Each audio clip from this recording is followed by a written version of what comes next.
Hello friends, my name is Praveen Anchal and I welcome you all in our YouTube channel of Core Academy. Friends, ये जो lecture होगा वो NTSC lecture होगा जिसमें हम लोग समझेंगे रशियन रिवॉल्यूशन के बारे में, है ना। तो चलिए स्टार्ट करते हैं। सबसे पहले इस चैप्टर का नाम लिख लेते हैं। NTSC के लिए है ये पूरा सीरीज।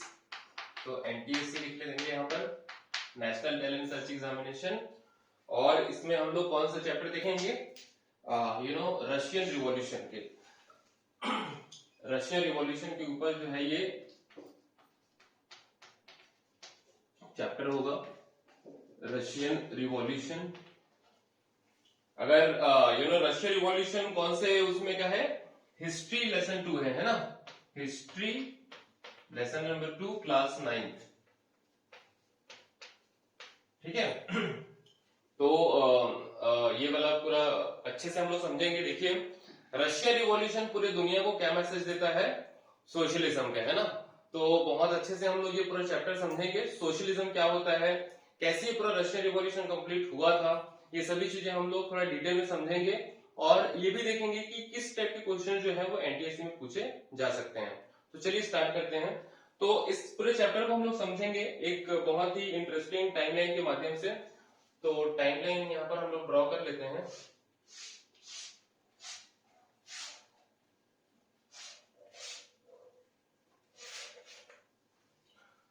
तो जो हमारा टाइमलाइन है वो स्टार्ट होगा 1894 से। कहां से स्टार्ट होगा? 1894 से, है ना। और ये लगभग जाएगा 1932 तक। 1932, 1928 से 32 तक है ना। 1928 से 32, तो इतना हमको इसमें पूरा देखना है इस वाले चैप्टर में। तो चलिए स्टार्ट करते हैं। सबसे पहले हम लोग 1894 पढ़ेंगे। उसके बाद में हम लोग देखेंगे नेक्स्ट वेरी इंपॉर्टेंट ईयर जो कि है 1898, ठीक है। उसके बाद में जो दूसरा बहुत ही इंपॉर्टेंट ईयर आता है ना, उसे क्या कहेंगे हम लोग? इसको ना मैं ऊपर ले लेता हूं, ठीक है, क्योंकि स्पेस की प्रॉब्लम होगी, इसलिए इस वाले ईयर को हम ऊपर ले लेते हैं, 1898, ठीक है। उसके बाद तीसरा, सबसे मैं बताऊंगा क्या क्या इवेंट हुए थे इसमें। उसके बाद तीसरा बहुत ही इंपॉर्टेंट होता है, उसे हम लोग कहते हैं 1903। सबसे पहले ईयर लिखिएगा। देखिए, नोटबुक ओपन कर लीजिए और ये पूरा जो नोट्स है उसको मेंटेन करते जाइएगा, है ना। बहुत अच्छे से आपको पूरा समझ में आ जाएगा। 1903। उसके बाद जो नेक्स्ट इवेंट हुआ था उसे कहेंगे हम लोग 1904। फिर उसके बाद जो नेक्स्ट आया उसे क्या कहेंगे हम लोग? 1905, है ना। फिर उसके बाद में एक और पीरियड आया था जिसे कहेंगे 1906 to 11। फिर उसके बाद नेक्स्ट इवेंट आया था 1914 का। फिर उसके बाद जो नेक्स्ट इवेंट आया था वो था 1917, है ना, 1917। तो ये 1917 बहुत इंपॉर्टेंट है, तो इसे हम लोग नीचे ही लेते हैं 1917, ठीक है। बहुत बहुत ज्यादा इंपॉर्टेंट है।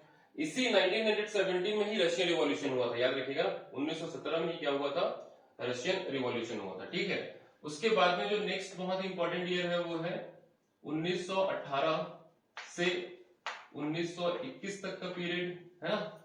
1918 से 1921 तक का पीरियड। उसके बाद में जो नेक्स्ट बहुत इंपॉर्टेंट ईयर है वो है 1922। फिर उसके बाद में नेक्स्ट इंपॉर्टेंट ईयर है 1924। Then after that the next very important year is 1928, 1929, है ना। तो इतनी सारी चीजें हैं, इतना सा इंपॉर्टेंट ईयर है जिसे हमें समझना है। बहुत ही इंटरेस्टिंग है सभी चीजें, आपको मजा आएगा। तो चलिए स्टार्ट करते हैं। तो सबसे पहले देखेंगे 1894 से, है ना। तो 1894 में लिखिएगा किसके बारे में पढ़ेंगे हम लोग? किंग के बारे में पढ़ेंगे। किंग, एक राजा होंगे, उनके बारे में हम लोग पढ़ेंगे, किंग। उसके बाद में 1898 में एक रशिया की एक पार्टी होगी, उसके बारे में हम लोग देखेंगे, है ना, पार्टी। ओके, क्या नाम होगा उसे हम लोग देखेंगे। उसके बाद में इस पार्टी का जो है ना, इस पार्टी का नाम ही मैं बता देता हूं, ठीक है। इस पार्टी का नाम होगा इस पार्टी का नाम होगा Russian socialist democratic workers party, है ना, सोशल डेमोक्रेटिक वर्कर्स पार्टी। फिर उसके बाद में इस पार्टी का जो है वो बाइफर्केशन हो जाता है बिकॉज ऑफ आइडियोलॉजिकल डिफरेंसेस। कौन सी ईयर में? 1903 में। तो 1903 में इस पॉलिटिकल पार्टी का बाइफर्केशन हो जाता है। तो यहां पर मैं लिख देता हूं सोशल डेमोक्रेटिक वर्कर्स पार्टी का बाइफर्केशन हो जाएगा कितने भागों में? 2 भागों में। एक का नाम होगा मेंशविक और दूसरे का नाम होगा बोल्शविक। ठीक है, एक का नाम मेंशविक और दूसरे का नाम बोल्शविक, याद रखिएगा। फिर उसके बाद में इसे डिटेल में समझेंगे, अभी ऐसे ही अपन ओवरव्यू देख रहे हैं इसका, है ना। उसके बाद में देखिए 1904 में क्या आ जाएगा? 1904 में रूसो जापानीज वॉर, है ना, रूसो जापानीज वॉर। ठीक है, आरजे मैंने लिख दिया है, आरजे से समझ जाइएगा, रूसो जापानीज वॉर। फिर 1905 में हम लोग समझेंगे ब्लडी संडे। क्या देखेंगे? ब्लडी संडे, है ना, ब्लडी संडे। 1905 में हम लोग देखेंगे ब्लडी संडे। उसके बाद में 1906 से 1911 के बीच में एक बहुत ही फेमस वहां के प्राइम मिनिस्टर बनेंगे जिनका नाम होगा पीटर दी ग्रेट। तो यहां पर मैं लिख देता हूं पीटीजी, पीटर दी ग्रेट के बारे में देखेंगे। फिर उसके बाद में 1914 में क्या आएगा? World war 1। क्या आ जाएगा? वर्ल्ड वॉर 1, है ना। इसको भी हम लोग समझेंगे बहुत अच्छे से। 1914 वर्ल्ड वॉर 1। देखिए ये जो रशिया रिवॉल्यूशन का बहुत बड़ा कारण क्या था? वर्ल्ड वॉर 1 ही था। ठीक है, उसके बाद में 1917 में जो है बेसिकली ये रशियन रिवॉल्यूशन होगा, है ना। और ये जो रशियन रिवॉल्यूशन होता है ये याद रखिएगा 2 फेज में होगा। एक को हम लोग बोलेंगे क्या? एक को बोलते हैं फेब रिवॉल्यूशन और एक को बोलते हैं हम लोग अक्टूबर रिवॉल्यूशन, है ना। एक को फेब रिवॉल्यूशन और एक को बोलेंगे अक्टूबर रिवॉल्यूशन। देखिए उस समय रशिया में देखिए बेसिकली 2 प्रकार के कैलेंडर हुआ करता था, है ना। तो ये जो हम लोग फेब और अक्टूबर ले रहे हैं ना, ये पुराने कैलेंडर के हिसाब से है। जो आज कैलेंडर हम लोग उपयोग में लाते हैं तो इसमें 13 दिन का डिफरेंस आ जाता है, जिसकी वजह से ये फेब कई बार आपको कई बार आपको मार्च रिवॉल्यूशन भी दिख जाता है और ये कई बार आपको नवंबर रिवॉल्यूशन भी दिख जाता है। ठीक है, लेकिन जो फेमस तरीके से यूज होता है ना वो फेब रिवॉल्यूशन और अक्टूबर रिवॉल्यूशन ही है। बट कई बार ऐसा अगर पूछ दिया जाए कि जो नया कैलेंडर के हिसाब से तो ये मार्च हो जाएगा और ये नवंबर हो जाएगा, है ना। लेकिन ऐसा नया कैलेंडर अगर स्पेसिफाइड नहीं है तो डेट क्या रहेगा? फेब और अक्टूबर ही रहेगा। ठीक, उसके बाद में 1918 से 1921 के बीच में क्या हो जाता है? रशिया में सिविल वॉर। क्या हो जाएगा? Civil war. मतलब वहां के लोग खुद ही आपस में एक दूसरे के साथ में लड़ाई झगड़ा करना चालू कर देंगे। किसके बाद में? रशियन रिवॉल्यूशन के बाद में, है ना। तो देखेंगे क्यों वो आपस में लड़ते झगड़ते हैं। उसके बाद में 1922 में क्या हो जाता है? एक नए देश का निर्माण होता है। ठीक है, अभी तक क्या था? अभी तक ये पूरा जो पीरियड चल रहा था उसमें जो रशिया था वो एक मोनार्किक देश था। ठीक है, लेकिन उसके बाद में फाइनली वो क्या बनता है? देश बनता है जिसे हम लोग क्या कहेंगे? यूएसएसआर, है ना, USSR, union Soviet socialist Republic कहते हैं इसे, है ना, यूएसएसआर। उसके बाद में 1924 में हम लोग देखेंगे कि वहां के जो सबसे बड़े लीडर होते हैं, ठीक है, ये जो रशिया के सबसे बड़े लीडर होंगे उनका नाम होगा व्लादिमीर लेनिन। तो व्लादिमीर लेनिन का डेथ होता है 1924 में और उनके जगह पे कौन आते हैं? जोसेफ स्टालिन, है ना। तो लेनिन के बाद कौन आएंगे? स्टालिन। तो यहाँ पर देखेंगे बहुत ही बड़ा ये ट्रांसमिशन होता है। लेनिन के बाद में कौन आएंगे? स्टालिन। ठीक है, तो स्टालिन भी बहुत बड़े लीडर थे और जो वर्ल्ड वॉर 2 होगा उसमें पूरे रशिया को कौन रिप्रेजेंट करेगा? स्टालिन ही रिप्रेजेंट करेंगे, है ना। उसके बाद में देखेंगे 1929। तो 1929 में समझिएगा क्या हुआ था? 1929 में स्टालिन ने एक बहुत ही इंपॉर्टेंट स्कीम लेके आए थे जिसे कहते हैं कलेक्टिवाइजेशन, है ना। तो ये कलेक्टिवाइजेशन देखेंगे, कलेक्टिवाइजेशन। उसके बाद में 1928 से 1932 में क्या आया था? हमारा 5 ईयर प्लान आया था। ठीक है, 5 ईयर प्लान, ये दुनिया का पहला 5 ईयर प्लान था, 5 ईयर प्लान। तो ये दुनिया का पहला 5 ईयर प्लान था। तो इतनी सारी चीजें हमें इस पूरे चैप्टर में देखना है। बहुत ही मजा आएगा आप सभी को। तो चलिए स्टार्ट करते हैं। ये पूरा सीक्वेंस मैंने आपको बता दिया है और इसी सीक्वेंस के हिसाब से हमें पूरा चैप्टर को समझना है। देखिए चैप्टर को समझेंगे ना तो चीजें बहुत अच्छे से आपके दिमाग में रहेगा और आपको उसे ना याद और रटना नहीं पड़ेगा, है ना। तो इसीलिए मैं आपको एक स्टोरी के माध्यम से चीजों को समझाऊंगा और ये भी बताऊंगा कि किस टाइप की चीजें जो है वो आपके एनटीएस एग्जामिनेशन में आ सकती हैं। तो चलिए स्टार्ट करते हैं। तो सबसे पहले हम समझते हैं किंग के बारे में।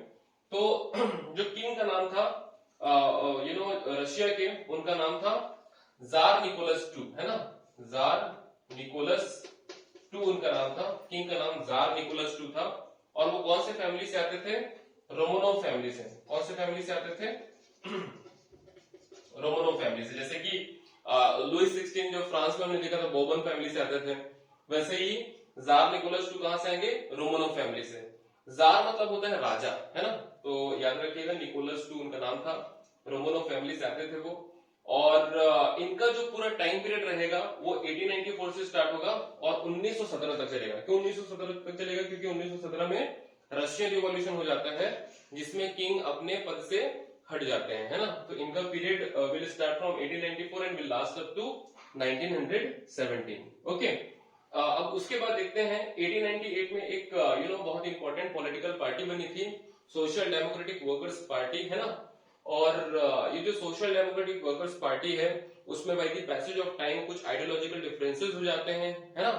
तो इसी आइडियोलॉजिकल डिफरेंसेस की वजह से ये जो सोशल डेमोक्रेटिक वर्कर्स पार्टी है वो कितने भागों में डिवाइड हो जाएगी? 2 भागों में। एक का नाम होगा मेंशविक और दूसरे का नाम होगा बोल्शविक, है ना। तो बेसिकली बोल्शविक किसमें बिलीव करते थे? बोल्शविक बिलीव करते थे डिक्टेटरशिप में, है ना। और मेंशविक बिलीव करते थे डेमोक्रेसी में। तो इस वजह से जो है ना उनमें हमेशा एक आइडियोलॉजिकल डिफरेंसेस बना रहता था। तो याद रखिएगा ये जो बोल्शविक है, तो बोल्शविक किस पर बिलीव करते थे? डिक्टेटरशिप में। लेकिन अगर बोल्शविक का आप ओरिजिनल मीनिंग देखेंगे डिक्शनरी में तो हमेशा मेजोरिटी होता है, लेकिन ये हमेशा किसमें थे? माइनॉरिटी में थे, है ना। इनकी संख्या हमेशा कम थी। और मेंशविक का अगर आप देखेंगे तो मेंशविक का मतलब होता है मीनिंग, उसका जो वर्ड मीनिंग एक्चुअल होता है वो क्या होता है? मेजोरिटी। लेकिन हमेशा ये माइनॉरिटी होता है इनका, लेकिन हमेशा ये किस में होते थे? मेजोरिटी में होते थे, ठीक है। तो उतना कंफ्यूज होने की जरूरत नहीं है, याद रखिएगा जो बोल्शविक थे वो किस पे बिलीव करते थे? डिक्टेटरशिप में। और मेंशविक किस पर बिलीव करते थे? डेमोक्रेसी में। तो ऑब्वियसली जो लोग हैं वो डेमोक्रेसी को ज्यादा सपोर्ट करेंगे, इसलिए इनका जो है वो परसेंटेज ज्यादा होता था और बोल्शविक का परसेंटेज क्या होता था? कम होता था, है ना।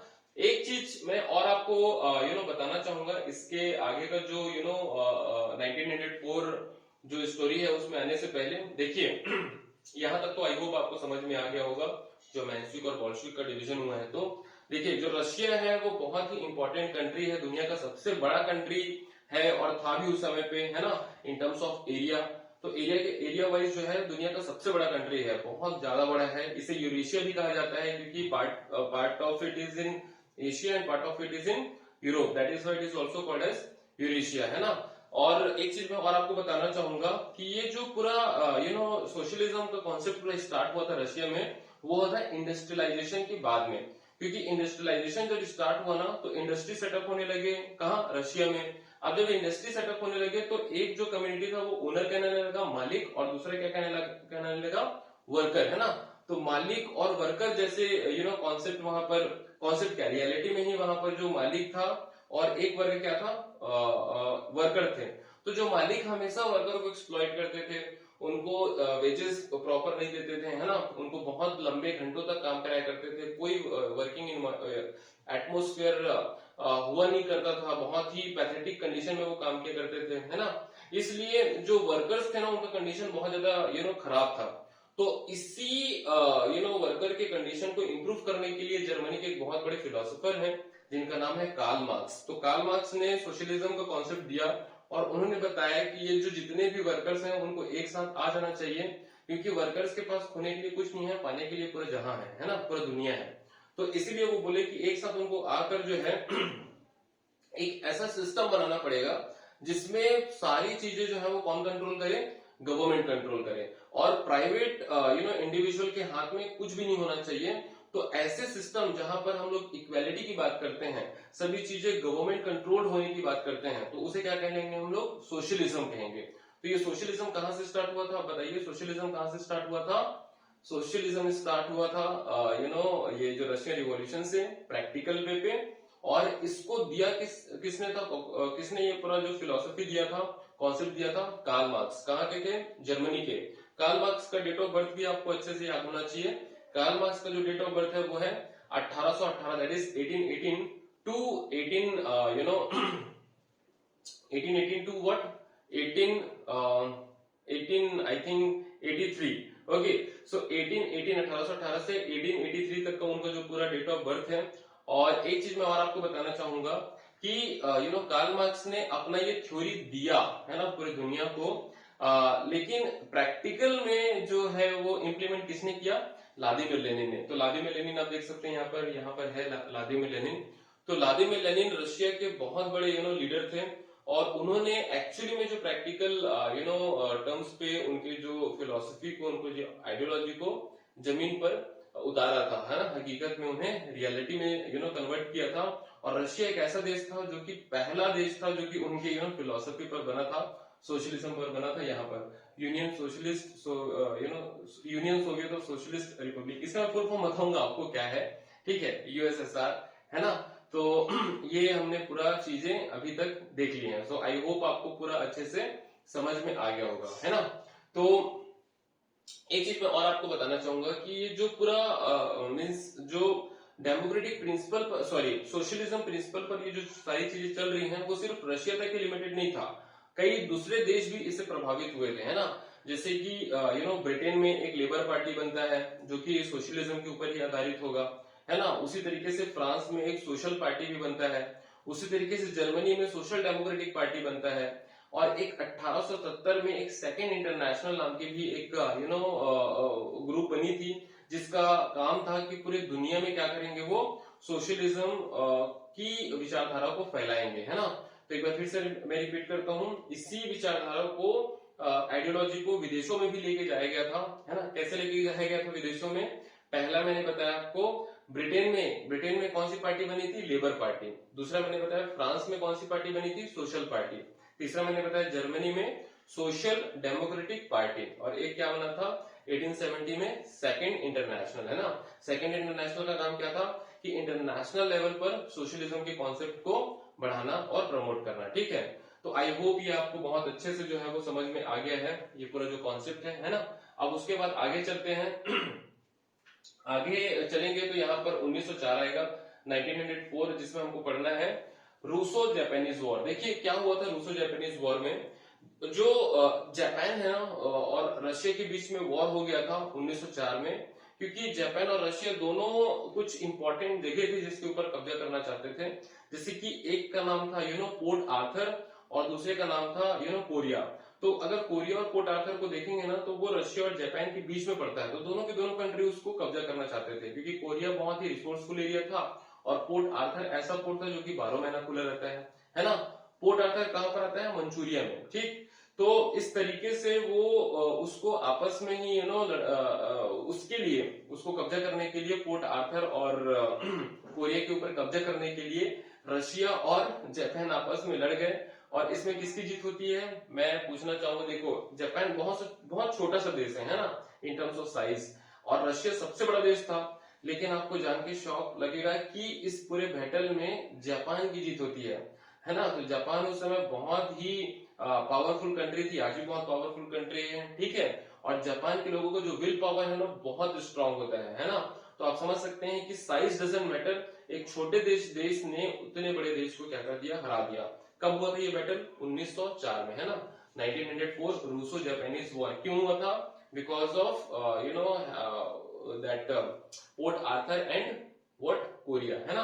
तो ये याद रखिएगा, 1904 में रूसो जापानीज वॉर हुआ था, इसमें रशिया की हार हुई थी। अब देखो रशिया हार जाता है, ठीक है, बहुत से फाइनेंशियल लॉस होते हैं, लोगों का जॉब चले जाता है, क्योंकि लोग जो है वो बैटल पे लड़ रहे थे, ठीक है। उनका ऑलरेडी वेजेस कम है, वर्किंग आवर बहुत ज्यादा है, तो इसलिए जो वर्कर्स है ना वो अपने better wages, better facilities, better working hour, fixed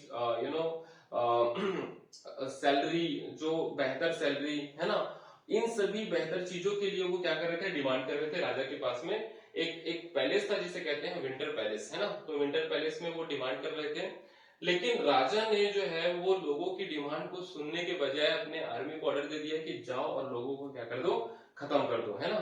तो याद रखिएगा जो दिन था वो संडे था और लगभग 300 लोगों की मृत्यु हो गई थी, है ना, 300 पीपल हैव बीन किल्ड।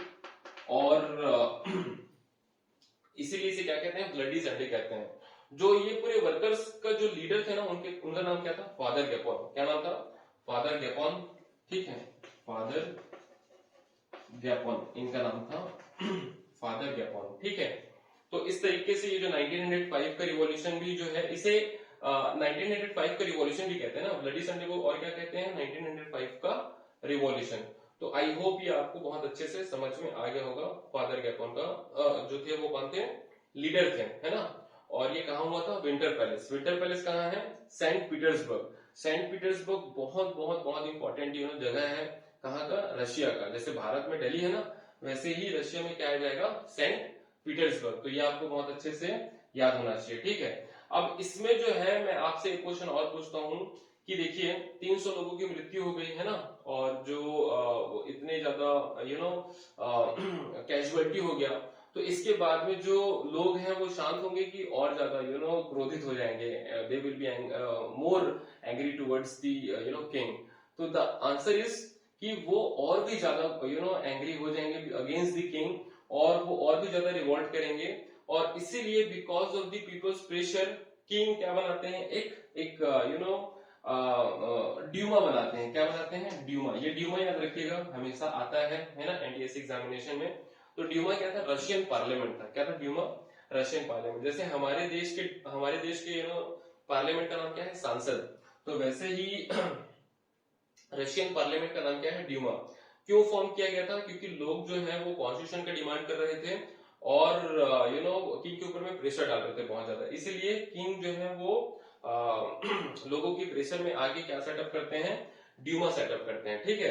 अब ड्यूमा जो है, जैसे मैंने आपको बताया, रशियन पार्लियामेंट, लेकिन ये टोटल 3 बार सेटअप हुआ था, है ना। कितने बार सेटअप हुआ था, 3 बार, फर्स्ट, सेकेंड और थर्ड, है ना। तो फर्स्ट और सेकंड जो था उसको राजा ने क्या कर दिया था, रिजेक्ट कर दिया था। First and second has been rejected and only third has been allowed, ठीक है।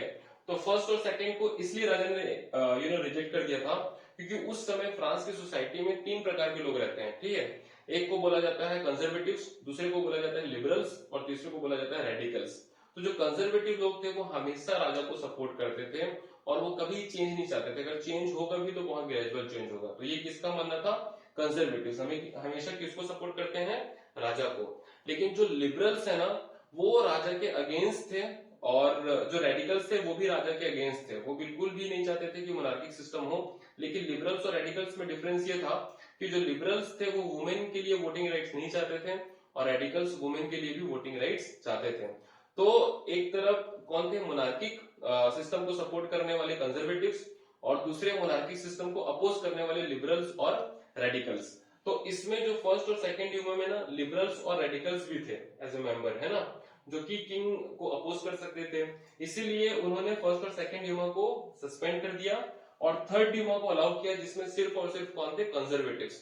तो कंजर्वेटिव्स हमेशा किसको सपोर्ट करेंगे, किंग को सपोर्ट करेंगे। तो इसलिए याद रखिएगा ये पूरा सेटअप जो है ड्यूमा हो गया पार्लियामेंट, है ना। अब भाई देखो पार्लियामेंट है तो जाहिर सी बात है प्राइम मिनिस्टर भी होंगे, है ना। तो प्राइम मिनिस्टर कौन थे, 1906 से 1911 तक पीटर द ग्रेट। कौन थे prime minister, Peter the great, है ना। अब देखिएगा पीटर द ग्रेट, अब ये ग्रेट क्यों बन जाते हैं, तो ग्रेट इसलिए बन जाते हैं क्योंकि ये लोगों के लिए बहुत काम किया करते थे, है ना। He was really the leader of the people, है ना, लोगों के लीडर थे ये। और ये इतना ज्यादा फेमस हो चुके थे अपने काम की वजह से कि जो राजा थे जार निकोलस II, इनके खिलाफ थोड़ी सी जेलस की भावना आ गई थी उनमें, और इसीलिए ऐसा कहा जाता है कि इनको 1911 में इनका असैसिनेशन हो गया था, मर्डर हो गया था।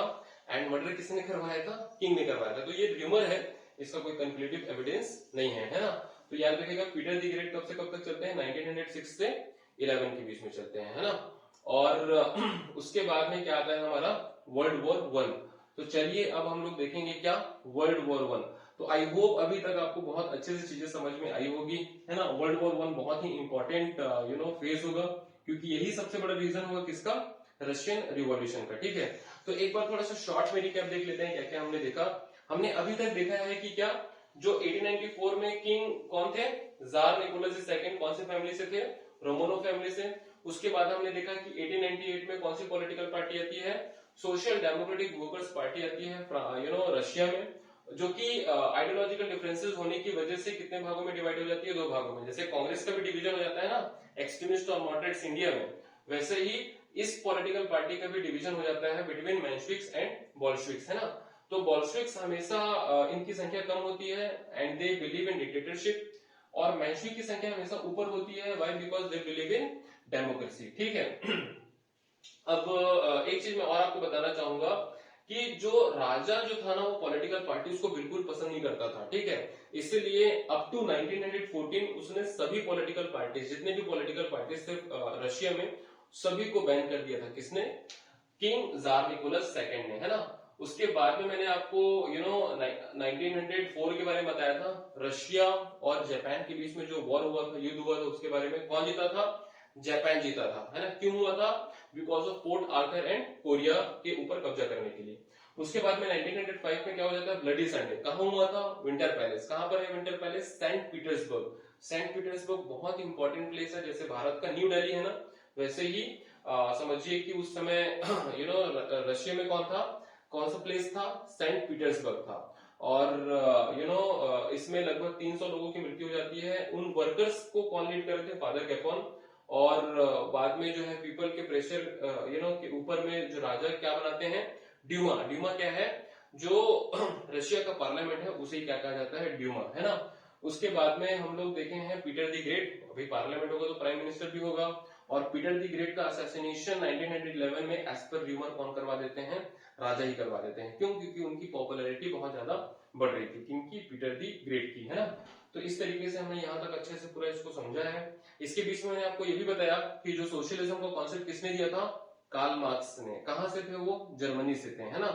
और ये जो विचारधारा थी वो बाकी देशों में भी फैली, जैसे कि ब्रिटेन में, फ्रांस में और जर्मनी में, ठीक है। एक सेकेंड इंटरनेशनल भी बना था 1870 में। तो इतनी सारी चीजें हमने ऑलरेडी समझ चुके हैं, देख चुके हैं। अब उसके बाद में चलते हैं कहां पर? वर्ल्ड वॉर 1 में। तो चलिए स्टार्ट करते हैं वर्ल्ड वॉर 1। तो यहां पर मैं एक लाइन ड्रॉ कर देता हूं वर्ल्ड वॉर 1 के लिए। तो ये हमने यहाँ पर एक लाइन ड्रॉ कर लिया। अब देखिएगा वर्ल्ड वॉर 1 में बेसिकली 2 पार्टीज थी, ठीक है। वर्ल्ड वॉर 1 में 2 पार्टीज थी। तो एक को कहा जाता है क्या? एक को कहा जाता है अलाइड पावर, है ना। एक को कहा जाता है अलाइड पावर और दूसरे को कहा जाता है सेंट्रल पावर, ठीक है। एक को कहा जाता है अलाइड और दूसरे को कहा जाता है सेंट्रल, ठीक है। तो जो अलाइड पावर थी ना उसका नाम क्या था? देखिए कौन कौन से अलाइड पावर तो नाम ही था, इसमें कौन कौन से कंट्रीज थे वो मैं बताना चाहूंगा आपको। तो अलाइड पावर में कौन कौन से कंट्रीज थे? देखिएगा अलाइड पावर में कंट्रीज थे हमारे एक था हमारा रशिया तो था ही, है ना, रशिया लिख देते हैं इसमें, ठीक है। एक कौन था? फ्रांस। एक कौन था? ब्रिटेन। और एक बाद में लास्ट में कौन ज्वाइन कर लेगा? अमेरिका भी ज्वाइन कर लेगा, ठीक है। उसके बाद में सेंट्रल पावर में कौन कौन थे? तो सेंट्रल पावर में देखिएगा, सेंट्रल पावर में हमारे जर्मनी। जर्मनी याद रखिएगा दोनों लड़ाई लड़ा है ना, वर्ल्ड वॉर 1 और वर्ल्ड वॉर 2, और दोनों में ही हारा है जर्मनी। उसके बाद में सेकंड क्या आएगा अपना? Austria Hungary. और एक ओटोमन एम्पायर। ओटोमन एम्पायर मतलब आज का टर्की, है ना। तो इसमें इन दोनों ग्रुप में बाद में किनकी जीत होती है? अलाइड पावर की। लेकिन याद रखिएगा ये जो रशिया है वो बॉयकॉट कर गया था, हट गया था ये पूरे वॉर से इन 1918, है ना। 1918 में जो रशिया है वो हट जाता है। बाकी देश लड़ते रहते हैं। और यूएसए कब एंट्री किया था? तो यूएसए एंट्री किया था 1917 में, है ना। बहुत लेट से ज्वाइन किया था। और ये दोनों कंट्री तो शुरू से ही थे और आखिरी तक थे, तो ये याद रखिएगा, ठीक है। तो इस तरीके से आप समझिए कि चीजें जो है वो आगे बढ़ती हैं, है ना। अमेरिका इतने लेट से क्यों ज्वाइन किया था? क्योंकि वो स्टार्टिंग में लड़ाई झगड़े में बिलीव नहीं करता था और वो देखता था पूरी चीजों को, ठीक है। लेकिन जब उनके दोस्त फ्रेंड कंट्रीज जो हैं फ्रांस और ब्रिटेन की जब हालत थोड़ी सी बिगड़ने लगी तब उनको सपोर्ट करने के लिए यूएसए भी 1917 में आ गया था, ठीक है। तो इस तरीके से आप समझिए अलाइड पावर की यहाँ पर जीत होती है और सेंट्रल पावर की यहाँ पर हार होती है ना। अब एक चीज मैं और आपको बताना चाहूंगा कि जर्मनी, ऑस्ट्रिया हंगरी और ओटोमन एम्पायर है ना, तो ओटोमन एम्पायर का आज का नाम क्या है, टर्की है, ठीक है। तो इसमें इनकी क्या हो जाती है, हार हो जाती है, इनकी सेंट्रल पावर की, ठीक। अब उसके बाद में हम लोग आगे बढ़ते हैं क्या, हाँ एक चीज मैं और आपको बताना चाह रहा था कि ये जो वर्ल्ड वॉर 1 है उसका पीरियड 1914 से कहां तक है, 1918 तक ही चला था, ठीक है। 1914 से 1918 4 सालों तक ये चला था, ठीक। उसके बाद में अपन चलेंगे आगे, क्या है 1917 दैट इज रशियन रिवॉल्यूशन। अब जो हमारे चैप्टर का जो सबसे इंपॉर्टेंट पार्ट है ना वो रशियन रिवॉल्यूशन का ये 1917 वाला ही पीरियड है ना। और ये कितने भागों में हुआ था, 2 पीरियड्स में हुआ था, एक ही साल में 2 पीरियड्स में हुआ था। एक हुआ था फरवरी के महीने में और एक हुआ था अक्टूबर के महीने में, ठीक है। तो इसे एक बार फेब्रुअरी रिवॉल्यूशन भी कहते हैं और एक बार अक्टूबर रिवॉल्यूशन भी कहते हैं। लेकिन इसको समझने से पहले मैं एक चीज और आपको बताना चाहूंगा about the calendar of Russia. तो उस समय जो है रशिया में जो कैलेंडर सिस्टम चला करता था, मैं यहाँ पर बता देता हूँ आपको, ठीक है। यहाँ पर मैं आपको बता देता हूँ कि उस समय जो कैलेंडर था ना वो कितने भागों में था। 2 कैलेंडर बेसिकली यूज होता था, ठीक है। एक जो था वो पुराना कैलेंडर था और एक क्या था, नया कैलेंडर था। One was old and the second one was new. तो पुराने कैलेंडर को क्या कहा जाता है, जूलियन कैलेंडर, क्या कहते हैं, जूलियन, ठीक है, जूलियन कैलेंडर। और नए को क्या कहते हैं, ग्रेगोरियन कैलेंडर, ग्रेगोरियन कैलेंडर, है ना। तो पुराने का नाम क्या है, जूलियन, और नए का नाम क्या है, ग्रेगोरियन कैलेंडर, ठीक है। तो याद रखिएगा ये जो जूलियन कैलेंडर है, यहाँ पर दिख रहा है ना, जूलियन कैलेंडर और ग्रेगोरियन कैलेंडर के बीच में 13 दिन का डिफरेंस है। कितने दिन का डिफरेंस है, 13 दिन का, है ना। और ये जो ग्रेगोरियन कैलेंडर है वो 13 दिन आगे है और जूलियन जो है वो 13 दिन क्या है, पीछे है, ठीक है। तो ग्रेगोरियन कैलेंडर हमेशा 13 दिन आगे होगा और जूलियन कैलेंडर 13 दिन पीछे होगा, ठीक। तो अगर आप इसे हाँ, और ये जूलियन कैलेंडर जो है वो फ्रांस में कब तक चला था, फ्रांस में चला था 1 Feb 1918 तक। उसके बाद में ये खत्म हो गया था। फिर रशिया ने क्या स्टार्ट किया था, ग्रेगोरियन। एक बार फिर से मैं रिपीट करता हूँ, जो रशिया है वो 1 Feb 1918 तक जूलियन कैलेंडर को अडॉप्ट करेगी। उसके बाद में कहां पर शिफ्ट हो जाएगी, ग्रेगोरियन कैलेंडर में, है ना। तो अगर आप जूलियन कैलेंडर के हिसाब से डेट को कैलकुलेट करेंगे तो डेट क्या होगा, फेब रिवॉल्यूशन और अक्टूबर रिवॉल्यूशन।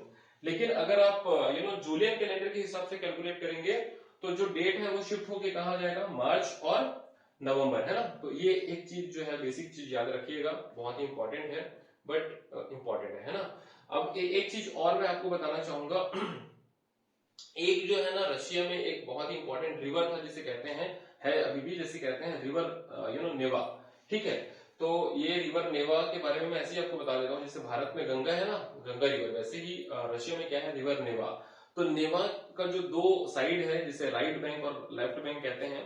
तो राइट बैंक में कौन रहते हैं, सभी जो गरीब लोग रहते हैं, है ना, जो पुअर स्टाटा के जो है पुअर सोसाइटी वहां पर बसती है। और जो लेफ्ट बैंक में सभी जो रिच लोग हैं, जो इंपॉर्टेंट पैलेसेस है, बिल्डिंग है, वो सभी कहाँ है, लेफ्ट साइड में। और राइट साइड में सभी गरीब हैं, लेफ्ट साइड में सभी अमीर लोग रहते हैं, ठीक है। तो ये याद रखिएगा रिवर नेवा के बारे में। ये भी पूछ सकता है कि river Neva belongs to which country, तो कौन से कंट्री को बिलोंग करता है, रशिया को बिलोंग करता है, ठीक है। अब उसके बाद में फेब में आते हैं, ये फेब रिवॉल्यूशन क्यों हुआ था। तो फेब रिवॉल्यूशन इसलिए हुआ था, किस लिए हुआ था, वर्ल्ड वॉर 1 की वजह से। अब समझिए आप कि वर्ल्ड वॉर 1 में जो लोग हैं, है ना, जो रशिया के लोग हैं भाई, वो तो जो पुरुष हैं, मेल हैं, वो तो बैटलफील्ड में जा रहे हैं, है ना, लड़ाई लड़ने के लिए। तो फैक्ट्रीज में कौन काम करेगा, तो फैक्ट्रीज में जो है ना लेबर का शॉर्टेज हो गया था। अगर लेबर नहीं है तो प्रोडक्शन नहीं हो पाएगा, प्रोडक्शन नहीं हो पाएगा तो प्रॉफिट नहीं हो पाएगा, प्रॉफिट नहीं हो पाएगा तो जो इंडस्ट्रीज है, बिजनेस है, वो बहुत लंबे समय तक काम नहीं कर पाएंगे, है ना। इस वजह से उनको अपना शॉप, अपना फैक्ट्रीज बंद करना पड़ेगा, लोगों की जॉब चली जाएगी, अनएम्प्लॉयमेंट बढ़ जाएगा, है ना। बहुत ज्यादा प्रॉब्लम हो जाएगी किनको, जो वहां के आम नागरिक हैं उनको। इसीलिए इन सभी चीजों से मुक्ति पाने के लिए वहां के जो वर्कर्स थे उन्होंने स्ट्राइक कर दिया था 22 फेब, है ना। ये जो मैं डेट बता रहा हूँ 22 फेब, तो फेब मतलब आप समझ जाइएगा कौन सा कैलेंडर है, जूलियन कैलेंडर, ठीक है। तो 22 फेब था डेट, है ना, 22 फेब तो ये फेब मतलब कि जूलियन कैलेंडर के हिसाब से, ठीक।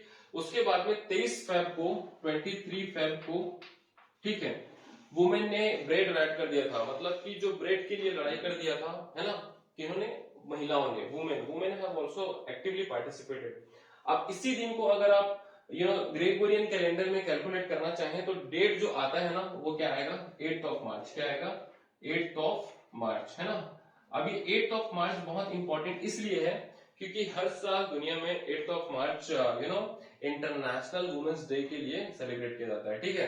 तो ये भी क्वेश्चन आ जाता है कई बार कि when international women's day is celebrated, तो याद रखिएगा 8th ऑफ मार्च। और ये कहां से रिलेटेड है, फेब रिवॉल्यूशन, जो कि रशिया रिवॉल्यूशन का पार्ट है, उससे रिलेटेड है ना।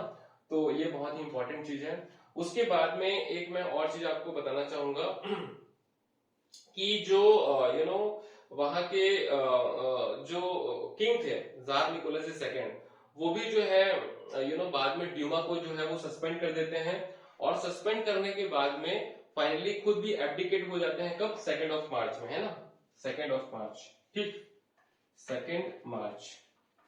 और अगर आप इसके हिसाब से निकालेंगे तो ये क्या हो जाएगा, 15 मार्च, ठीक है। किसके हिसाब से, ग्रेगोरियन के हिसाब से निकालेंगे तो 15 मार्च हो जाएगा, क्योंकि दोनों के बीच में डिफरेंस कितना है, 13 दिनों का, ठीक है।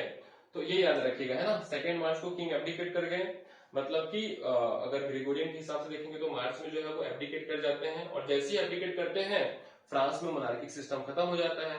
अब भाई आप पूछोगे सर मोनार्किक सिस्टम खत्म हो गया, कौन संभालेगा, फ्रांस में नहीं, रशिया में, ठीक है। मैं हो सकता है फ्रांस बोला हूं आपको, तो रशिया में अब क्या हो गया, मोनार्किक सिस्टम खत्म हो गया। अब मोनार्किक सिस्टम खत्म होने के बाद में कौन वापस आएगा, रशिया में, सॉरी, तो रशिया में कौन आएंगे वापस, देखिएगा यहाँ पर मैंने आपको ऑलरेडी बताया हुआ है, मेंशविक और बोल्शेविक, है ना। तो याद रखिएगा मेंशविक वाले जो सरकार है वो रशिया में वापस आती है, और यहाँ पर एक प्रोविजनल गवर्नमेंट बनाती है। क्या बनाएगी, प्रोविजनल गवर्नमेंट, ठीक है। तो यहाँ पर मैं लिख देता हूं प्रोविजनल गवर्नमेंट, ठीक, प्रोविजनल गवर्नमेंट, ठीक है। तो ये प्रोविजनल गवर्नमेंट बनाएगी, और प्रोविजनल गवर्नमेंट बनाने के बाद में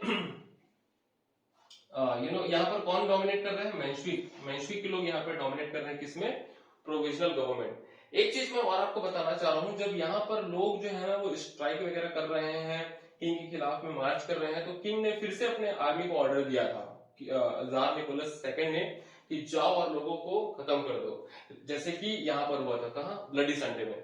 लेकिन इस बार जो आर्मी है उन्होंने जनता को मारा नहीं, बल्कि जो वर्कर्स हैं उनके साथ में हाथ मिला लिया, है ना। और जो आर्मी और वर्कर्स दोनों ने मिलकर एक बहुत ही इंपॉर्टेंट ग्रुप बनाएंगे जिसे कहेंगे सोवियत, ठीक।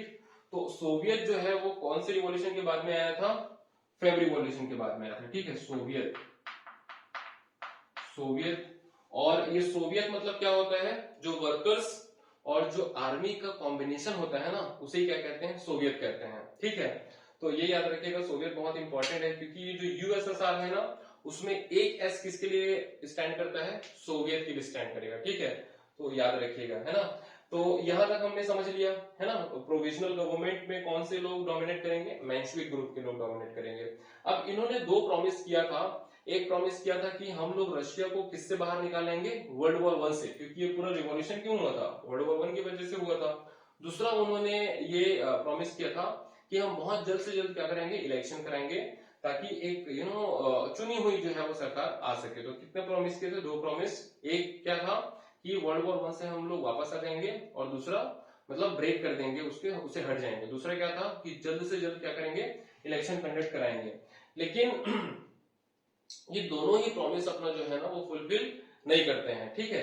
उसके बाद अप्रैल के महीने में, याद रखिएगा सीक्वेंस वाइज हम लोग चल रहे हैं, ठीक है। अप्रैल के महीने में, यहाँ पर मैं लिख देता हूं अप्रैल। तो अप्रैल के महीने में ये जो व्लादिमीर लेनिन है ना, व्लादिमीर लेनिन, उनकी वापसी होती है रशिया में, ठीक है। Vladimir Lenin came back in Russia. अब समझिएगा, व्लादिमीर लेनिन, आप पूछेंगे सर उससे पहले कहाँ थे, तो उससे पहले वो एग्जाइल में थे। एग्जाइल मतलब कि देश से बाहर थे वो, क्यों, क्योंकि व्लादिमीर लेनिन हमेशा किंग के खिलाफ बोला करते थे, और अगर वो रशिया में रहेंगे तो कभी भी अरेस्ट होकर जेल जा सकते हैं, इसीलिए वो बाहर, देश के बाहर रहते थे। और जैसे ही यहाँ पर किंग ने एब्डिकेट किया 2nd ऑफ मार्च, मतलब हटे, वैसे ही वो अप्रैल में रशिया में आ गए। और जैसे ही वो अप्रैल में आए ना, तो उन्होंने 3 बहुत फेमस डिमांड किया था, जिसे कहते हैं अप्रैल थीसिस। तो उसमें से एक डिमांड है कि हम लोगों को वॉर जो है वो खत्म कर देंगे, दूसरा मतलब खत्म कर देना चाहिए, दूसरा जो है वो जो लैंड वगैरह है उनको पीजेंट्स को ट्रांसफर कर देना चाहिए, जो गरीब हैं, जो किसान है उनको ट्रांसफर कर देना चाहिए। और तीसरा उन्होंने सबसे इंपॉर्टेंट क्या कहा था कि जो बैंक्स वगैरह है, जो काफी इंपॉर्टेंट चीजें हैं, उनको क्या कर देना चाहिए, नेशनलाइज कर देना चाहिए, मतलब कि गवर्नमेंट उसको कंट्रोल करना चाहिए, है ना। तो कितने डिमांड थे, 3 डिमांड थे। पहला क्या था कि वॉर शुड बी क्लोज्ड, दूसरा क्या था कि land should be transfer to peasants, और तीसरा क्या था कि जो पूरा हमारा सिस्टम है बैंक वगैरह का, उसको क्या कर देना चाहिए, नेशनलाइज कर देना चाहिए, मतलब गवर्नमेंट उसको कंट्रोल करना चाहिए, ठीक है। तो इसे क्या कहते हैं, अप्रैल थीसिस कहते हैं। और ये अप्रैल थीसिस किसके द्वारा दिया गया था, व्लादिमीर लेनिन के द्वारा दिया गया था, ठीक है। उसके बाद में देखिएगा क्या होता है, उसके बाद में जुलाई का महीना आता है। कौन सा महीना आएगा भाई, जुलाई का महीना, ठीक है। तो यहाँ पर मैं लिख देता हूँ जुलाई। तो जुलाई के महीने में जो है, इसी सभी प्रोमिसेस की वजह से व्लादिमीर लेनिन, याद रखिएगा कौन से ग्रुप के थे व्लादिमीर लेनिन थे बोल्शेविक ग्रुप के, ठीक है, बोल्शेविक ग्रुप के व्लादिमीर लेनिन थे। तो इसी वजह से देखो, एक साइड जो है वो मेंशेविक अपने प्रोमिसेस को फुलफिल नहीं कर रहा है, दूसरे साइड में व्लादिमीर लेनिन बहुत ही स्ट्रांग लीडर थे, बहुत ही ग्रेट उनका कम्युनिकेशन स्किल था, लीडरशिप स्किल था। इसीलिए जो मेंशेविक की पॉपुलैरिटी क्या हो रही थी, घट रही थी, है ना, और बोल्शेविक की पॉपुलैरिटी क्या हो रही थी, बढ़ रही थी, ठीक है। क्यों, क्योंकि बोल्शेविक के लीडर कौन थे, व्लादिमीर लेनिन, बहुत ही कैरिस्मेटिक कैरेक्टर थे, और मेंशेविक अपने प्रोमिसेस को फुलफिल कर नहीं रहा था, है ना, इसलिए उनकी पॉपुलैरिटी घट रही थी और बोल्शेविक की पॉपुलैरिटी क्या हो रही थी, बढ़ रही थी, ठीक है। अब याद रखिएगा ये जो प्रोविजनल गवर्नमेंट बना था ना, उसके लीडर का क्या नाम था, ठीक है। तो उसके लीडर का नाम था, यहां पर लिख लीजिएगा, उसके लीडर का नाम था केरेंस्की। क्या नाम था, केरेंस्की, ठीक है। यहां पर मैं लिख देता हूं, के बस लिख देता हूं, आप समझिएगा, केरेंस्की, KERENSKY, ऐसे कुछ इसका जो है स्पेलिंग है, देख लीजिएगा उसको। केरेंस्की इसका जो है वो नाम था, ठीक है। तो प्रोविजनल गवर्नमेंट जो कि मेंशेविक पार्टी डोमिनेट कर रही है, उसके लीडर का नाम है केरेंस्की, और जो बोल्शेविक है उसका जो लीडर था वो कौन था, व्लादिमीर लेनिन, है ना। तो लीडर बहुत इंपॉर्टेंट है, उसे आप समझिएगा, देखिएगा। अब उसके बाद में, जुलाई के बाद में हम लोग डायरेक्टली चलते हैं कौन से महीने में, अक्टूबर के महीने में, ठीक। तो अक्टूबर के महीने में आएंगे तो सबसे पहले जो डेट बहुत इंपॉर्टेंट होगा वो होगा 16 अक्टूबर का, ठीक है, 16 अक्टूबर। तो 16 अक्टूबर को क्या हुआ था, 16 अक्टूबर को जो ये है ना सोवियत, दिख रहा है यहाँ पर, तो सोवियत ने ये जो व्लादिमीर लेनिन, मतलब कि जो बोल्शेविक के लीडर थे, उनके पास में एक बहुत बड़ी आर्मी थी लोगों की, जिसे कहते थे पीपल्स मिलिशिया। तो ये जो सोवियत है उसने जो बोल्शेविक की आर्मी के साथ में गठन करके क्या बना लिया, MRC, ठीक है। यहाँ पर देखिएगा, मैं लिख देता हूँ, 16 अक्टूबर को क्या हुआ था, सोवियत मिल गई थी पीपल्स मिलिशिया के साथ में, ठीक है। मिलिशिया में लिख देता हूँ, मिलिशिया मतलब क्या होता है, पीपल्स आर्मी, है ना। और उन्होंने क्या बना लिया था, एक यूनियन बना लिया था, जिसे कहते हैं मिलिट्री रिवॉल्यूशन कमिटी, क्या बोलते हैं, MRC, है ना, मिलिट्री रिवॉल्यूशन कमिटी।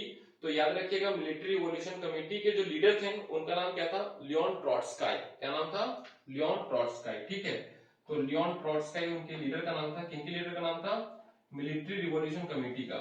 और इसके पूरे इसे पूरे अगर मिला देंगे तो इसे क्या कहेंगे हम लोग, रेड गार्ड्स। क्या बोलेंगे इसे, रेड गार्ड्स, ठीक है, रेड गार्ड्स, है ना। तो ये रेड गार्ड्स जो थे वो किसको बिलोंग करते थे, किसको बिलोंग करेंगे भाई, रेड गार्ड, बोल्शेविक को, ठीक है। तो ये पूरे बोल्शेविक के पास में बहुत स्ट्रॉन्ग जो थी वो सपोर्ट थी, किसकी, सोवियत की, प्लस वहां उनके जो लोग थे, जो उनके आर्मी थे, उनका उनको सपोर्ट था। फिर इन दोनों ने मिलकर क्या बना लिया, मिलिट्री रिवॉल्यूशनरी कमेटी बना लिया। इसके लीडर कौन थे, लियोन ट्रॉट्स्काई थे, है ना। और इन सभी को क्या कहते हैं, रेड गार्ड। तो बेसिकली हम कह सकते हैं बोल्शेविक के पास में किसका पावर था, रेड गार्ड का पावर था, जो कि बहुत बहुत बहुत स्ट्रॉन्ग पावरफुल बॉडी थी, ठीक है। कब ये पूरा यूनिफिकेशन हुआ था, 16 अक्टूबर को। अब जैसे ही ये पूरे यूनिफिकेशन के बारे में पता चला, अब भाई सोवियत में कौन है, देखिए सोवियत में कौन है, आर्मी और वर्कर्स हैं, है ना। तो एक तरफ आर्मी पूरा सपोर्ट दे रही है बोल्शेविक को, एक तरफ वर्कर्स पूरा सपोर्ट दे रहे हैं, एक तरफ लोग उनको पूरा सपोर्ट दे रहे हैं, ठीक है। इस वजह से केरेंस्की का जो चिंता है ना वो बढ़ जाता है। और केरेंस्की उस समय कहाँ रहते थे, केरेंस्की उस समय रहते थे सेंट पीटर्सबर्ग में। तो वो जो है सेंट पीटर्सबर्ग का नाम उस समय चेंज हो गया, क्या हो गया था याद रखिएगा, पेट्रोग्रेड। तो पेट्रोग्रेड इसलिए चेंज हो गया था क्योंकि सेंट पीटर्सबर्ग जो है ना वो एक जर्मन नेम है, और यहाँ पर देख सकते हैं वर्ल्ड वॉर 1 में जो जर्मनी है वो रशिया के अगेंस्ट में है, ठीक है। इसलिए वो बिल्कुल भी नहीं चाहते थे कि हमारे देश का कोई भी नाम जर्मन लगे, इसलिए उन्होंने सेंट पीटर्सबर्ग का नाम चेंज करके क्या कर दिया था, पेट्रोग्रेड, है ना।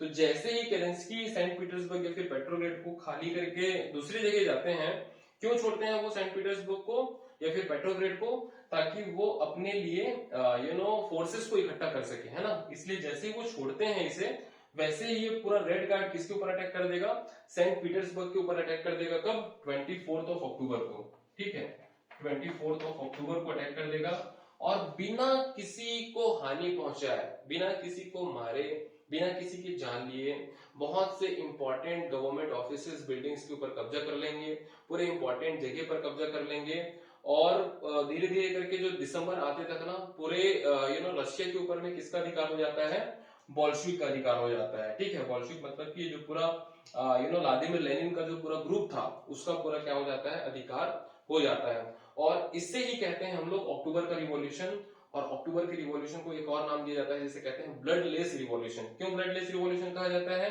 क्योंकि इसमें किसी की भी मृत्यु नहीं हुई थी, है ना, बहुत ही पीसफुल तरीके से ये पूरा ऑक्यूपेशन हुआ था। तो आई होप ये आपको बहुत अच्छे से समझ में आ गया होगा, है ना। तो अक्टूबर रिवॉल्यूशन के बाद में जो रशिया के सबसे बड़े लीडर कौन बनेंगे, व्लादिमीर लेनिन, ठीक है, याद रखिएगा नाम, व्लादिमीर लेनिन बहुत बड़ा नाम है ना। अब जैसे ही ये पूरा अक्टूबर का रिवॉल्यूशन होगा, कई सारे चेंजेस होती हैं, जैसे कि ये बोल्शेविक पार्टी का नाम बदल के क्या कर दिया जाएगा, रशियन कम्युनिस्ट पार्टी रख दिया जाएगा, और ये डिसाइड किया जाएगा आगे जाके कि हमको ये वर्ल्ड वॉर 1 से विड्रॉ करना है, ठीक है। तो ये आते हैं हम लोग 1918 में, है ना। तो 1918 में जो है व्लादिमीर लेनिन, है ना, जर्मनी के साथ में एक मीटिंग करते हैं, ब्रेस्ट लिटोस्क एक नाम है, जगह का नाम है, वहां पर वो मीटिंग करते हैं और सक्सेसफुल तरीके से अपने आप को वर्ल्ड वॉर 1 से विड्रॉ कर लेते हैं। कौन, व्लादिमीर लेनिन, है ना। अब देखिए यहाँ पर देखिएगा, मैंने जैसे बताया था आपको, रशिया 1918 में क्या कर गया, विड्रॉ कर गया, है ना। किसने विड्रॉ किया रशिया को, व्लादिमीर लेनिन ने। कहां पर विड्रॉ किया, ब्रेस्ट लिटोस्क नाम है जगह का, और किसके साथ में ट्रीटी किए थे, जर्मनी के साथ में। जर्मनी यहाँ पर आप देख सकते हैं, है ना। तो जब रशिया हटेगा वर्ल्ड वॉर 1 से, तो ऑब्वियस ही बात है फ्रांस, ब्रिटेन और जो अमेरिका है उनको बिल्कुल पसंद नहीं आएगा। क्यों, क्योंकि फ्रांस, ब्रिटेन और अमेरिका क्या चाहते थे, जो वर्ल्ड वॉर 1 आगे चले और एक कंक्लूडिव एविडेंस आए, ऐसा फ्रांस, ब्रिटेन और अमेरिका चाहते थे। लेकिन रशिया जो है वो बीच में ही क्या कर गया, बॉयकॉट कर गया, हट गया वर्ल्ड वॉर 1 से, ठीक है। इसलिए फ्रांस, ब्रिटेन और अमेरिका जो है वो रशिया को पसंद नहीं करते थे उस वजह से, ठीक। उसके बाद में एक चीज और था कि जो रशिया के लीडर थे, क्या नाम था उनका, व्लादिमीर लेनिन। तो व्लादिमीर लेनिन किस में बिलीव करते थे, सोशलिज्म पर बिलीव करते थे। जैसे मैंने बताया था ना कार्ल मार्क्स, तो कार्ल मार्क्स की जो थ्योरी थी उसको जमीनी हकीकत में किसमें बदला, किन्होंने बदला था, व्लादिमीर लेनिन ने बदला था, ठीक है। तो व्लादिमीर लेनिन किस पे बिलीव करते थे, सोशलिज्म पर, जबकि फ्रांस, ब्रिटेन और अमेरिका किस पे बिलीव करते थे, कैपिटलिज्म। कैपिटलिज्म मतलब कि आप जो है कितना भी प्रॉफिट अर्न कर सकते हैं, है ना, प्राइवेट कंपनीज ओपन कर सकते हैं। लेकिन सोशलिज्म में इक्वालिटी और सभी चीजें कौन कंट्रोल करना चाहिए, गवर्नमेंट कंट्रोल करना चाहिए।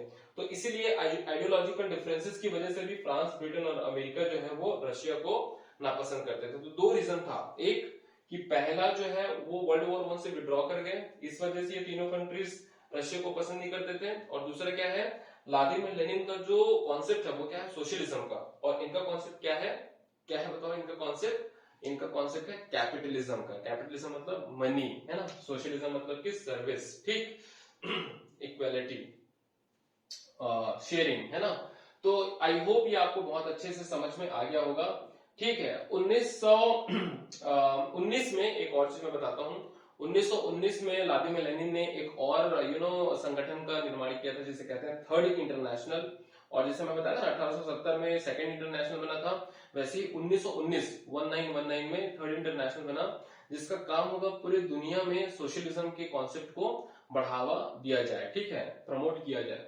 तो उसके बाद में चलिए चलते हैं कहां पर, सिविल वॉर में। तो सिविल वॉर कब से कब तक हुआ था, 1918 से 1921 तक हुआ था। क्योंकि याद रखिएगा कि हालांकि ये अक्टूबर रिवॉल्यूशन होने के बाद में बोल्शेविक जो है वो जीत गए थे, ठीक है, व्लादिमीर लेनिन वहां के लीडर बन गए, लेकिन फिर भी बहुत से ऐसे लोग थे जो कि अभी भी ये सिस्टम से खुश नहीं थे और वो मोनार्किक सिस्टम को वापस लाना चाहते थे। तो जो लोग व्लादिमीर लेनिन को सपोर्ट करते थे उन्हें कहा जाता था रेड्स, है ना, उन्हें कहा जाता था रेड्स, और जो उनके खिलाफ थे उनको कहते थे व्हाइट्स, है ना। तो ये जो सिविल वॉर हुआ था वो हुआ था रेड वर्सेस व्हाइट के बीच में। और ये जो तीनों कंट्रीज हैं, मैं आपसे पूछता हूं कि तीनों कंट्रीज किसको सपोर्ट करेंगे, रेड को सपोर्ट करेंगे कि व्हाइट को सपोर्ट करेंगे? तो ऑब्वियसली बात है, किसको सपोर्ट करेंगे, व्हाइट्स को सपोर्ट करेंगे। क्यों?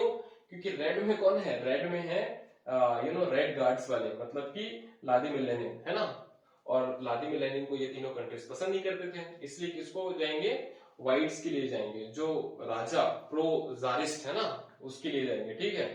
तो इस तरीके से आप समझ सकते हैं जो अमीर हैं, नोबल्स हैं, वो हमेशा किसको सपोर्ट करते थे, व्हाइट्स को। तो प्रो व्हाइट्स मतलब कि जो मोनार्की सिस्टम को सपोर्ट करते हैं, और रेड मतलब कि जो व्लादिमीर लेनिन और सोशलिज्म को सपोर्ट करते हैं, ठीक है। तो जो गरीब हैं, वर्कर्स हैं, वो सोशलिज्म को सपोर्ट करेंगे, रेड को सपोर्ट करेंगे, है ना। और कुछ और लोग थे जैसे कि जैदिदिस्ट हैं, जो मुस्लिम वर्ग के लोग हैं, है ना, वो भी रेड गार्ड को ही सपोर्ट करते थे, रेड वाले ग्रुप को ही सपोर्ट करते थे। तो अल्टीमेटली आप देखेंगे जो वर्कर्स हैं, पीजेंट्स हैं, है ना, वो सभी जो लोग हैं वो किसको सपोर्ट कर रहे हैं, रेड को। इसीलिए फाइनली किनकी जीत होती है, रेड की जीत होगी और व्हाइट्स की हार हो जाती है, ठीक है। तो यहाँ पर सिविल वॉर में रेड की जीत होगी और व्हाइट की क्या हो जाती है, हार हो जाती है। अब रेड में कौन थे, ये रेड गार्ड वाले, है ना। इसके सबसे बड़े लीडर कौन है, व्लादिमीर लेनिन।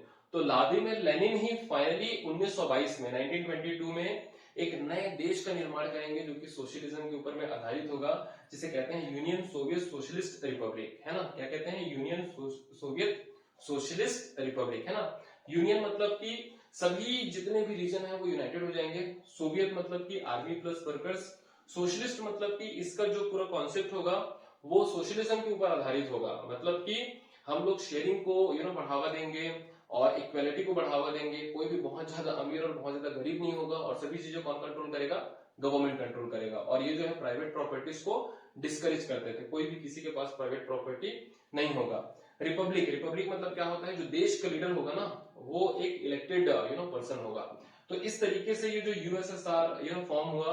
जो व्लादिमीर लेनिन थे वो इलेक्टेड कैसे थे, क्योंकि उनकी जो पार्टी थी, है ना, बोल्शेविक, उनका बाद में नाम चेंज हो गया था, क्या नाम था, रशियन कम्युनिस्ट पार्टी, है ना। तो उन्होंने बोला कि बाद में सिर्फ एक ही पार्टी रहेगी, रशियन कम्युनिस्ट पार्टी। अब भाई एक ही पार्टी है तो ऑब्वियसली वही जीतेगी तो वही लीडर बनेंगे, है ना। तो इसलिए लीडर हालांकि इलेक्टेड थे बट कंपटीशन नहीं था, है ना। तो रिपब्लिक ऐसे आता है। तो लीडर कौन थे, व्लादिमीर लेनिन। तो यूनियन सोवियत सोशलिस्ट रिपब्लिक इसका नाम है, ठीक है, याद रखिएगा। कब बना था, 1922 में, है ना। फुल फॉर्म कई बार आ जाता है, यूनियन सोवियत सोशलिस्ट रिपब्लिक। अब जैसे ही ये पूरा फॉर्म होता है, देश बनता है, ये पहला देश था जो कि सोशलिज्म पॉलिसी और आइडियोलॉजी पर बना था। उसके बाद में 1924 में जो है ना व्लादिमीर लेनिन की डेथ हो जाती है, और उनको कौन रिप्लेस करते हैं, जोसेफ स्टालिन। तो जोसेफ स्टालिन भी बहुत स्ट्रॉन्ग कैरेक्टर हैं, बहुत ही ग्रेट पॉलिटिशियन थे, कहाँ के, रशिया के। और वर्ल्ड वॉर 2 में रशिया को कौन रिप्रेजेंट करेंगे, जोसेफ स्टालिन है। अब जैसे ही जोसेफ स्टालिन आए ना, उन्होंने बहुत सारी चीजें जो है वो रशिया में इंप्लीमेंट करी, जैसे कि कलेक्टिवाइजेशन। अब कलेक्टिवाइजेशन मतलब क्या है कि अमीरों से जमीन को कलेक्ट करके गरीबों में बांट दो, है ना। तो ये जो प्रोसेस है उसे क्या कहते हैं, कलेक्टिवाइजेशन। तो जो अमीर थे उनको क्या कहते थे, कुलाक्स, ठीक है। तो जो कुलाक्स थे वो वेल टू डू पीजेंट्स थे, पीजेंट्स थे, अमीर किसान थे। उनसे जमीनों को लेके किनको दे दो, गरीबों को दे दो, मतलब शेयर कर दो लैंड को। तो शेयरिंग लैंड क्या कहलाता था, खोलखोस। तो ये जो कुलाक्स और खोलखोस का जो कॉन्सेप्ट है ना, वो कहां से आता है, ये कलेक्टिवाइजेशन से आया था। कुलाक्स और ये खोलखोस, ठीक है, कुलाक्स एंड खोलखोस। तो कुलाक्स कौन थे, अमीर फार्मर्स, इनसे जमीन लेके शेयर कर दो, तो शेयर्ड लैंड को क्या कहते हैं, खोलखोस। और किसके साथ में शेयर कर दो, जो गरीब किसान है, पीजेंट्स हैं, उनके साथ में आप शेयर कर दो। तो ये हो गया आपका कलेक्टिवाइजेशन, है ना। उसके बाद में 1928 से 32 में क्या आया था, 5 ईयर प्लान आया था, एक टारगेट ग्रोथ के लिए, एक टारगेटेड अचीवमेंट के लिए, उन्होंने 5 ईयर प्लान का निर्माण किया, और ये पूरी दुनिया का पहला देश था जिसने ऐसा कुछ पॉलिसी बनाया था 5 ईयर प्लान जैसा। तो याद रखिएगा, भारत ने जो रशिया से दो चीजें ली हैं बहुत ही इंपॉर्टेंट। एक है सोशलिज्म का कॉन्सेप्ट, क्योंकि आप अगर हमारे प्रियम्बल को पढ़ोगे तो उसमें सोशलिज्म एक बहुत इंपॉर्टेंट वैल्यू दिखेगी। तो वो हमको कहां से मिला है? रशियन रिवॉल्यूशन से मिला है। दूसरा, जो 5 ईयर प्लान का कॉन्सेप्ट है ना, तो ये 5 ईयर प्लान भी हमने, जब आजादी हमको मिली भारत को, तो हमने 5 ईयर प्लान अपने देश में अडॉप्ट किया था, ठीक है। लेकिन 5 ईयर प्लान सबसे पहले कौन से देश में आया था? रशिया में आया था, है ना। तो हमने रशिया से दो चीजें अडॉप्ट की हैं at least, socialism and 5 year plan. तो इस तरीके से ये जो पूरा चैप्टर है वो कंप्लीट होता है। मैंने जितने भी इंपॉर्टेंट चीजें थी इस चैप्टर से, वो आपको पूरी चीजें जो है वो बताई हैं, है ना। तो इस तरीके से आप देख लीजिएगा, और जो कुछ क्वेश्चंस हम आपके साथ में शेयर करेंगे उसे सॉल्व करने की कोशिश करिएगा। और if you have any doubt, any problem, you can comment in the comment box. So this is all in this particular chapter of Russian Revolution. I hope आपको बहुत अच्छे से समझ में आया होगा. So now we will meet you in the next video. Till then, bye bye. Take care. Thank you.